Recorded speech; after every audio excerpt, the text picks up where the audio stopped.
Episode 1. He spoke from the womb, but not to his mother. I was the only priest in St. Elias Chapel who stayed behind after the 10 p.m. bells. That's when the strange calls started. Not from the phone, not even from the church doors, but from inside the confession booth. I'd hear soft weeping, a voice so faint, it sounded like memory itself, every night at the same hour. At first, I thought it was a pranksome teenager messing with me, until one night, the voice whispered, "I have not yet been born, but I already carry guilt." I frowned. See, not a laugh, not a trick, just the sound of a boy, no older than 5, with a trembling breath and a tone soaked in something darker than sin. I opened the door to the booth. Nothing but the smell. It wasn't incense. It was blood and milk. I didn't tell the other priests. I didn't sleep that night either. And the next evening, I returned. Same time, same silence, until I heard it again. I watched my mother murder in her sleep. There was no mother, no child, just the booth. I leaned closer and asked, "What is your name?" The voice hesitated. "Names are for the living. I haven't earned one yet," I asked, trembling. "Then how do you know guilt?" He answered softly, "Because he showed me before I entered the womb." "Who is he?" The voice only whispered one word. "The architect." My blood turned cold. This wasn't an unborn child. Not truly. This was a confession before existence. A sin that preceded life. I tried to record it. Nothing came through, only static and a soft thudding like a heartbeat underwater. That week, I looked up the woman who came to the church every Sunday, always alone, always clutching her belly. Her name was Marisol, 6 months pregnant. I approached her after Mass. Before I could speak, she turned and said with hollow eyes, "He says you've been listening." Episode 2. The memory that wasn't mine. I had heard many confessions in my life, but never one from someone who hadn't taken their first breath. After that chilling moment with Marisol's pregnant woman, who spoke of him like a phantom inside her womb, couldn't return to normal. Her words echoed louder than any sermon. "He says you've been listening." I didn't tell the bishop. I didn't even pray. That night, I returned to the confession booth. I didn't sit. I didn't kneel. I just waited, like a man staring into a grave he wasn't sure was his. And then, just like before, the air thickened. The scent came first, something between warm milk and copper. Then the sound, a whisper, a child's whisper. "I remember killing a man, but I don't have hands yet." I couldn't breathe. "What do you mean?" I asked. "Whose memory are you speaking of?" A pause. Then, "I think I was shown it as a warning, but I liked how it felt." The voice didn't tremble. It almost smiled. I pressed harder. "Did the man deserve it? Does it matter?" The voice said. I felt the pulse stop beneath my grip. It made me feel real. That's how I knew I would be born. Something was very wrong. This wasn't an innocent soul drifting into the world. This was a shadow waiting to inhabit flesh. And somehow, he had chosen Marisol's womb to do it. I asked the child, "Why are you telling me all this?" The voice replied, cold and quiet, "Because I'm not the only one coming. The others don't confess. They enter." I leaned my forehead against the booth wall, drenched in sweat. "You said you were shown these memories. By who?" The child paused. Then, with a voice far older than its tone, it whispered, "The one who gave the angels their first choice." The booth began to creak. The light above me flickered violently, and just as suddenly as it began, the presence vanished. Only silence remained. But I wasn't alone. My hand rested on the wooden ledge. When I lifted it, a tiny, bloody handprint remained, smaller than a newborn's. Episode 3. The night heaven locked its doors. There are things a priest should never feel. Doubt is one, terror is another. But as I stared at the bloodied handprint on the booth no larger than a sparrow's, when something inside me cracked. Not because of what I saw, but because of what I believed. This child, this voice, was not simply unborn. He was preborn, a being that remembered something before life itself. And now, he was choosing to speak to me. That same night, I searched ancient texts, not the sanitized ones approved for parish use. I dusted off the hidden ones, books written by priests who had heard voices too. And in one brutal manuscript, I found a phrase that burned into my mind. "When the gates of heaven lock from the inside, it is not to keep the damned out, but to keep something worse from getting back in." What worse could heaven fear? The next night, I didn't go to the confessional. I went to Marizal's house. I shouldn't have known where she lived, but I did. Something guided me. A nudge beneath my ribs, a pull behind eyes. She opened the door before I knocked, and her first words, "He told me you'd come tonight." Her eyes were dim, not lifeless, worse, obedient, as if she were hosting something that didn't quite need her heart anymore. Inside, the house smelled of wax and rust. Every candle burned low, yet none had been lit by hand. Marizal Saturday slowly. She didn't speak again. Her lips moved, but the voice that came wasn't hers. Do you know what happens when a soul confesses before birth? I stood still. My palms were wet. My collar felt like a noose. It means heaven didn't claim him and hell didn't want him. And then, the room grew colder. The baby inside her began to move in it with the kicks of a child. No,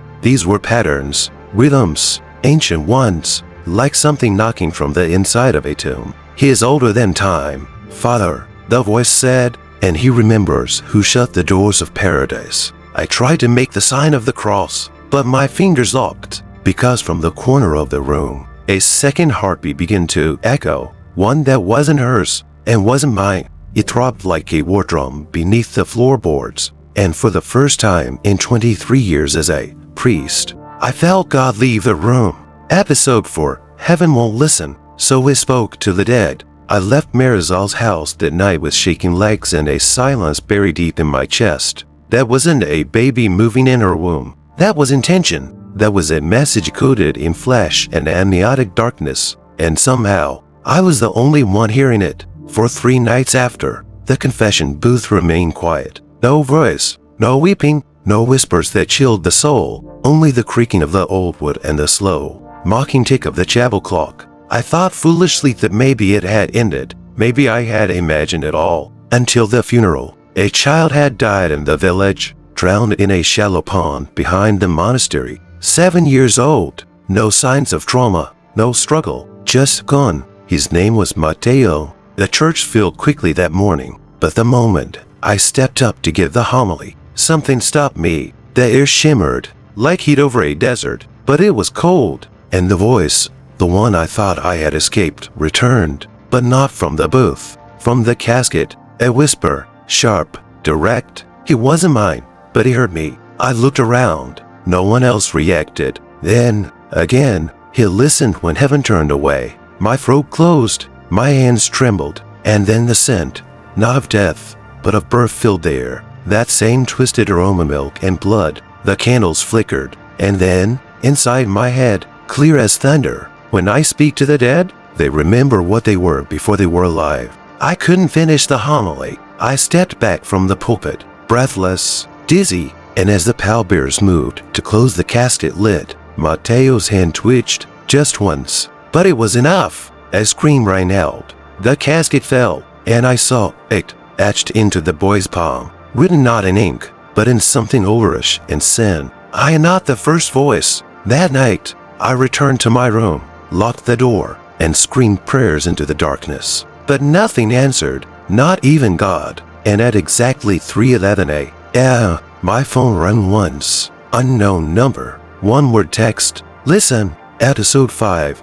The prayer he taught me wasn't meant for God. The message haunted my screen like a curse etched in digital light. Listen. I stared at the word until my phone died in my hands. No battery warning. No flicker. Just death. And still, I heard it.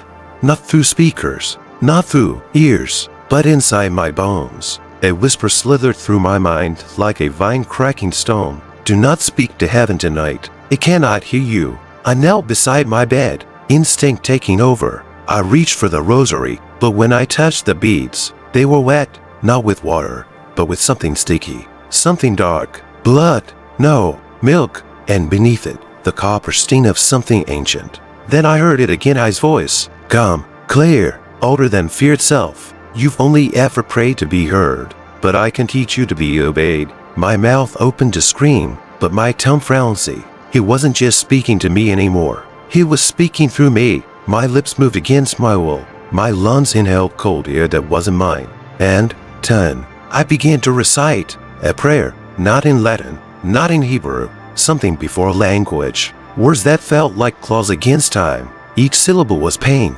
each breath, a crack in the walls between this world and whatever waited on the other side. When it ended, I collapsed, eyes burning, mouth dry, skin pale, and in that silence, I understood that prayer wasn't meant for God. It wasn't asking for forgiveness. It was an invitation. I crawled toward the mirror. My reflection stared back at me, but it didn't move when I did. It watched me. Then, it smiled and whispered with the voice of a child, "You've opened the gate, Father. Now they're listening, too." I shattered the mirror. Shards flew everywhere, one slice across my palm. The blood pooled, and as it soaked into the floorboards, the stain shifted, forming words I had seen once before on a dead boy's hand. I am not the first voice. Episode 6. The room that wasn't built but remembered. There are rooms in churches that no one dares to enter, not because they're locked, but because they're remembered by something that never left. One such room lay beneath St. Elias Chapel, a door with no handle, no hinges, just stone. Father Elias, my predecessor, once told me that room was never built. It simply waited to be found. I had always laughed it off as senile talk, but now, after the confession that bled 2 years, after the prayer that burned my soul from the inside, I stopped laughing. That night, drawn by a pull I couldn't resist, I descended the chapel steps, not toward the crypt. Lower, there shouldn't have been a passage, but it was there, oak stone, wet, breathing, yes, breathing. The closer I got, the colder it became, not the chill of air, but the memory of ice, like something frozen inside the walls. At the end of the hallway, I saw it, a door, still no handle, but in the center, smeared in something blacker than blood, a child's handprint, the same size as the one from the confession booth. Without thinking, I pressed my palm over it, and the stone sighed. Then it opened, not with creaks or groans, but with a sound like the last breath of something holy. Inside was no altar, no relic, no symbol of God, only a cradle, wooden, old, cracked, and empty. At least it should have been, but I heard it, a heartbeat, soft, rhythmic, but not human. Then the voice returned closer than ever before. Not in my head, not from the walls, from within the cradle. "This is where I first remembered you." I frowned. "See, what do you mean?" The cradle rocked once. Then it spoke again. "Before you were a priest, before you were born, you were mine." And in that moment, I remembered something. A dream I used to have as a child, of a room I'd never seen, of a cradle that rocked by itself, of a voice that whispered lullabies in a language no mother should know. A dream that always ended with a question etched in my mind as I woke. "Do you remember which side of the veil you fell from?" I stumbled back, but the door slammed shut behind me. Trapped, the cradle creaked, and from the shadows, down scenes of tiny handprints appeared along the walls, pressing out from the stone, as if 100 unborn children were trying to get in. Episode 7. He asked me to baptize his name in silence. The cradle stopped rocking, but the heartbeat continued soft and slow, like a ritual drum beneath the floor of the world. I stood there, paralyzed, surrounded by stone walls that now throbbed like lungs. And from the center of the room, the voice rose again. "Will you baptize me, Father?" It was no longer the innocent whisper of a child. It was overpronounced and cold, like wind over forgotten graves. I stammered, "Baptize? Oh, you have no name." The air grew tight, a pressure behind the eyes, and then he said something that made my bones ache. "That's why it must be in silence. You will baptize me without speaking, without water, without God." I backed away. My heel hit the stone, but there was no door anymore. Only wall, only witnesses, because the tiny handprints along the chamber had begun to bleed. Trails of crimson tracing down the walls like forgotten veins, each one reaching, begging, warning, "You're not human," I said, voice cracking. The cradle creaked again. "Neither are you." And just like that, I saw it, a memory I never lived, a flickering image in my mind's eye. I stood beneath a black sun, no sky, no stars, just a voice in the void whispering names that burned themselves into flesh. And one of them was mine, not my name, but the name given to me before I was born. A name no one should remember. He did? I don't understand. I whispered. His reply, you were supposed to forget, but you listened. Now finish what you began, and I will return through you. 10. From inside the cradle, something stirred. Not a child, but a shape. Small, boneless, swaddled in linen soaked in ash, and on its chest, carved into the skin, blessed by silence, born of sin, carried by the listener. My hands moved against my will. I reached out, and the moment my fingers touched the thing's forehead, the room vanished. I was standing back in the chapel, alone. The confessional booth door swung open beside me, and inside, written in blood across the seat, he has a name now, and it's yours. Episode 8, the sin I never committed but was already forgiven for. Have you ever woken up from a nightmare, only to realize you never went to sleep?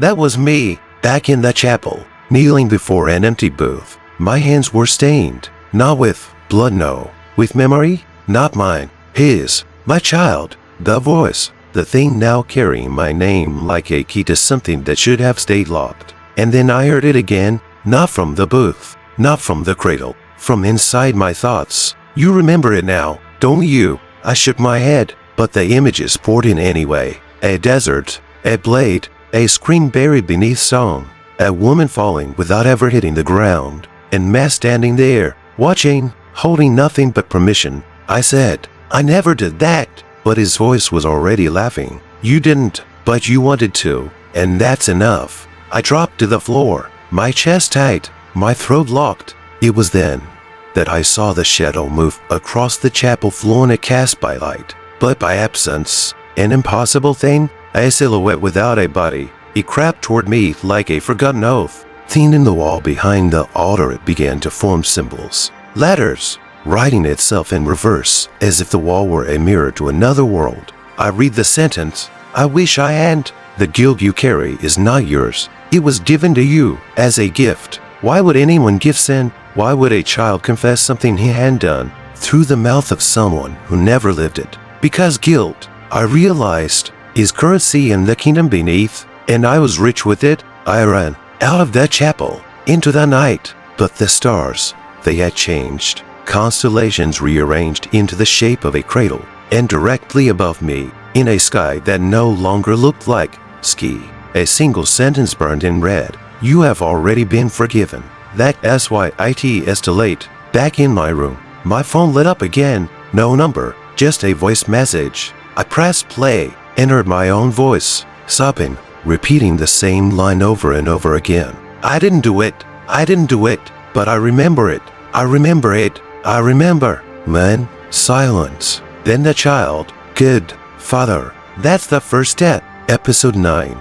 The wound that echoes with forgotten names. You can't burn a church. You can't silence a priest. But you can name something once it has been named. And now, he had a name. Mine. I didn't sleep after the voice message. I couldn't, because every time I closed my eyes, I saw it. A womb suspended in blackness. Not warm, not human, not divine, just endless. And inside it, voices, hundreds. Some wept, some laughed, some just whispered names over and over like a rosary twisted into blasphemy. And then one voice rose above the rest. They gave me a place to be born, but I chose a place to remember. I woke up gasping. The mark was back on my palm, written in dried blood. Return. Return to what? To the cradle. To the silence. No, to her. Marisol. I found her standing in the rain outside the chapel. She wasn't soaked. The rain refused to touch her. She turned before I called her name. And when she spoke, it wasn't her voice anymore. He's not just in me. He's in every womb that never brought forth light. I asked, what do you want from me? Her eyes darkened and no pupils, no whites, just an ocean of shadow. Not want. Remember. She reached out and placed my hand on her swollen belly. And, 10. I heard it, from inside, from the depths. 1,000 names being recited from a place that had nowhere. Each name, an echo, each echo, a sentence. I pulled my hand away. My fingertips were burned. She whispered, every womb remembers who almost lived. He's gathering them. I backed away. Gathering them for what? Her smile broke into something ancient and grieving. A birth not of flesh, but a vengeance. Lightning tore across the sky, and for the briefest second, I saw them, figures standing behind Marisol. Not ghosts, not angels, but unborn prophets. Some without faces, some without limbs, but all with one thing in common. They knew me, and they hated me. Episode 10. The sermon written in stillborn blood. The pews were empty, the candles had melted into bone-colored puddles, and the crucifix over the altar had fallen splintered down the middle. Something had changed in the chapel. No prayers lingered here now, only echoes, and one of them carried a message. I found it the next morning, scrawled across the altar cloth, not in ink but in dark, congealed blood, dried in strokes like a child's first attempt at writing. The sermon has begun. Below it, a single word, etched deeper, with force. Remember, that same cursed command again, the command the voice had whispered, the same one Marisol had spoken with eyes full of shadowed oceans. And still, I remember nothing, nothing except guilt, until I opened the tabernacle and found a baby's tooth lying where the Eucharist should have been, still wet, still warm. I staggered backward, and in that moment, the floor of the chapel cracked beneath me like something beneath it had shifted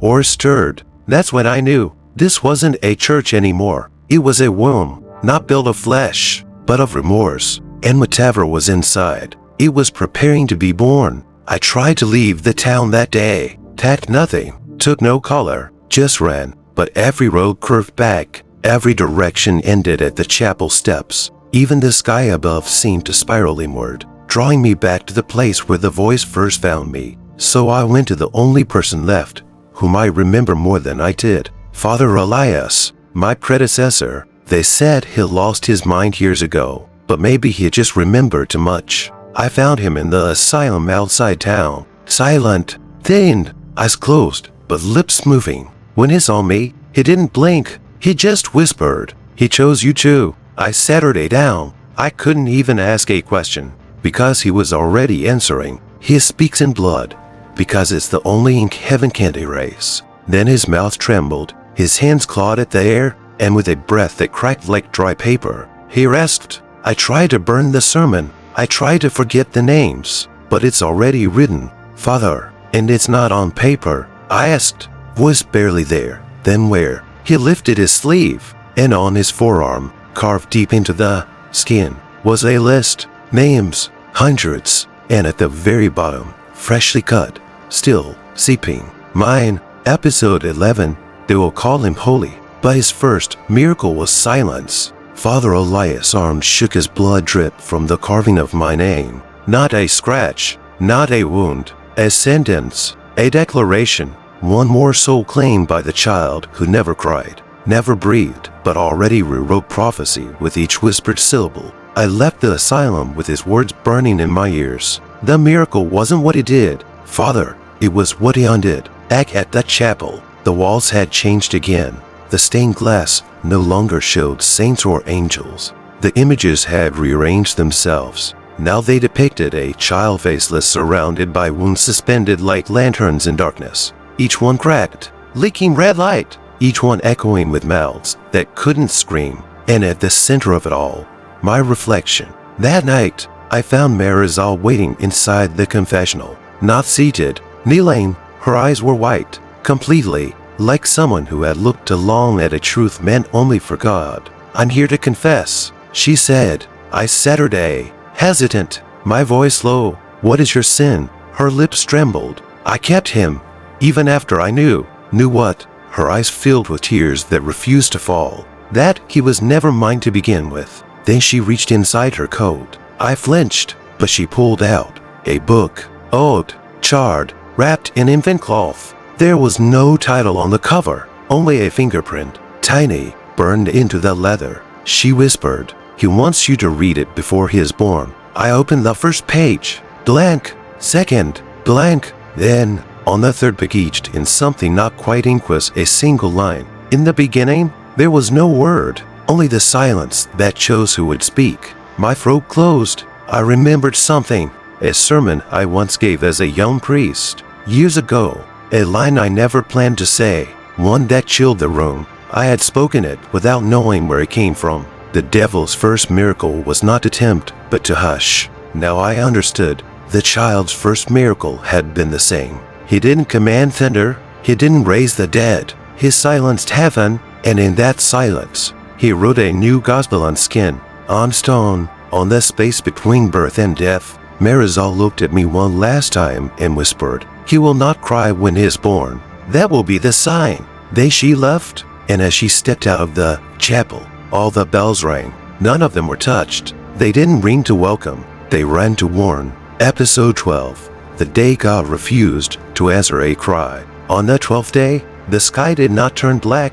The rivers did not bleed. No horsemen rode. But the silence was louder than any trumpet. It was as if the heavens themselves had held their breath and refused to exhale. Marisol went into labor just after midnight. Not at a hospital, not in her home, but in the chapel and the altar where bread became body.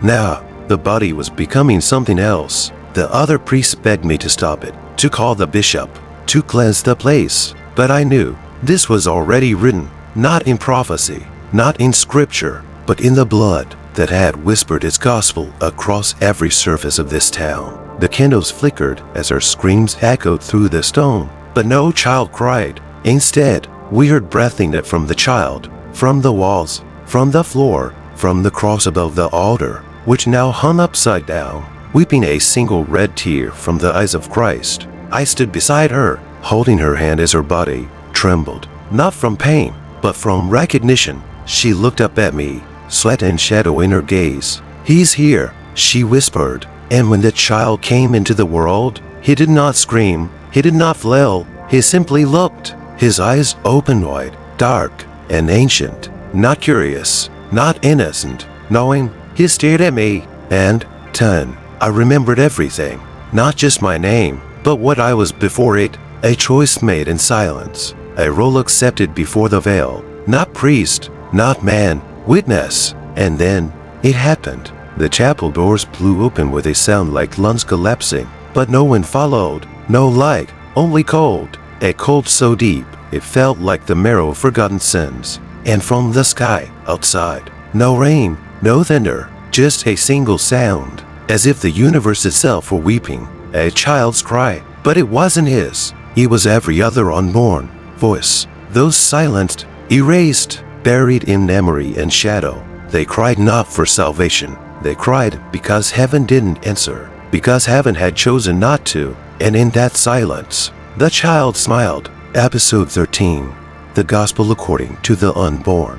I held the child in my arms, but what rested there wasn't just a body, it was a scripture, alive, breathing, watching me with eyes that had seen before Genesis. No crying, no warmth, only the way of something that knew the world too well to weep for it. Outside, the bells had stopped. Inside, the statues had turned their faces to the walls. Even the crucifix had begun to splinter, as if the wood itself could not bear witness. And then he spoke, not with lips, not with voice, but directly into my soul. "You were never meant to save the world, Father. You were meant to remember how it failed." I fell to my knees, trembling. "Who? What are you?" I whispered. His tiny fingers curled around my thumb, and in that moment, I saw everything. A scroll, inked not with words, but with silence. A throne made of forgotten prayers. A God who turned his back the moment his creation asked, "Why me?" And beneath it all, the voices, the unborn, millions, endless, each one a soul that had hovered above flesh but never entered. Each one a line in the gospel he never finished. And this child, this being, was the punctuation, the final period, at the end of the sentence no one dared read aloud. Back at the chapel, Marisol had collapsed, not dead, but emptied, a vessel that had poured out the last sacred thing it held. She looked at me with cracked lips and whispered, "He remembers them all, even the ones heaven deleted." I wanted to flee, to drop the child, to burn the altar, to scream until I broke the sky. But I didn't, because I could feel it. He wasn't finished. He turned his gaze to the congregation of empty pews and began to hum a melody no baby should know, no prophet should sing. And as the sound rose, so did the shadows on the chapel walls, stretching, forming, bowing. They were listening, and in that moment, I understood the truth. This wasn't a gospel of hope. It was a correction, a rewriting, a sacred replacement for a story heaven abandoned long ago. Will you carry my word? The child asked, and even though I didn't speak, even though my lips stayed shut, he smiled, because silence was yes. Episode 14. The prophet who spoke without a tongue. They say prophecy is born in fire, but this one was born in absence. No scroll, no angels, just the sound of a chapel breathing heavy and alive as the newborn without a cry rested in my arms. And I, the priest who once preached mercy and light, had become his first disciple, not by choice, but by silence. The days that followed blurred like dreams on the edge of nightmares. Marisol vanished. One moment she was resting in the rectory bed. The next, her sheets were soaked with a substance that smelled like milk and rust, and in the cinder, a perfect circle scorched into the mattress, as if her body had simply been recalled. The child remained. He did not eat. He did not blink. He did not sleep. He simply watched and waited until the night I lost my tongue. It wasn't torn out. It wasn't cut. It was offered. In a dream, or what I thought was a dream, appeared to me, older than before, a boy of 7, eyes like ink spilled across parchment. He stood in the center of the chapel, where the altar once was. The crucifix had been replaced by a mirror, but the mirror didn't reflect the room. It showed me, kneeling before him. No collar, no cross, just flesh, ready to be rewritten. He walked toward me and placed one finger over my lips. Then he said, "Your voice belongs to the first gospel, but mine will be remembered by what cannot be spoken." I tried to scream, but my mouth moved without sound. I awoke on the floor, choking, and when I stood before the chapel mirror, I opened my mouth. There was nothing inside. No blood, no wound, just a stillness, a space where sounds used to live. That morning, the child climbed into the pulpit on his own. No one told him how. No one needed to. Villagers began arriving, drawn not by bells, not by invitation, but by a pull. They filled the pews in silence, and when the child raised one hand, they wept, not from sorrow, not from awe, from memory. He was preaching without a word, and every heart was listening, not just to him, but to every unborn prophet, every silenced soul, every forgotten whisper that heaven refused to echo. He was not delivering a message. He was activating it, and in that moment, I understood. I was never meant to speak his word. I was meant to carry it through my body, through my silence, through the gaze of a prophet who never needed a tongue, only a listener. Episode 15. The final amen that broke the sky. That chapel was full, but no one spoke. Not a hymn, not a cough, not even breath. The child stood at the altar barefoot, blank-eyed, held not in light, but in memory, memories that did not belong to him, yet lived within him like organs waiting to awaken. His tiny hand hovered above the book, not the Bible, his book, the one written in flesh, ash, and stillborn dreams. And as he opened it, the walls trembled not with sound, but with recognition, because this was no longer a sermon.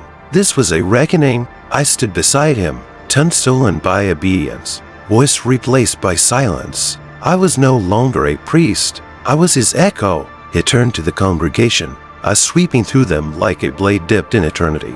They didn't flinch. They didn't cry. They just remembered, because in that moment, every soul in the room saw what they had buried. The child they didn't name. The decision they couldn't speak of. The prayer they never finished. And they bowed their heads not in worship, but in debt. Then the child raised both hands, and the sky so quiet, so heavy, finally cracked, not with thunder, with a soundless roar that shook the trees and shattered glass across every stained window. And from above, light did not descend, blood did not rain. It was something worse, a voice, not divine, not demonic, just ancient, a voice that spoke only once. Amen. And the heavens themselves split. A seam of white fire carved the sky in two. People fell to their knees, screaming, not from fear, but from recognition, because they knew God had not spoken that word. That child had. The earth didn't tremble. It paused. Time bent, and every bell in the world, whether rusted, holy, or forgotten, rang once. Then silence, eternal, unbroken. He looked up at me, his face unchanged, but his eyes were no longer a child's. They were creation before conscience. And with a final breath, not of exhaustion, but of closure, he whispered it into the room, but into my soul. This was never about being born. It was about being heard. Then he turned to dust, not like a miracle, like a completion, like a name that had been said enough times to finally disappear. I remained in the chapel, alone, until the door sealed behind me, and now I wait, not to be saved, not to be damned, but to listen. Should another voice, perhaps ears, begin to whisper before birth,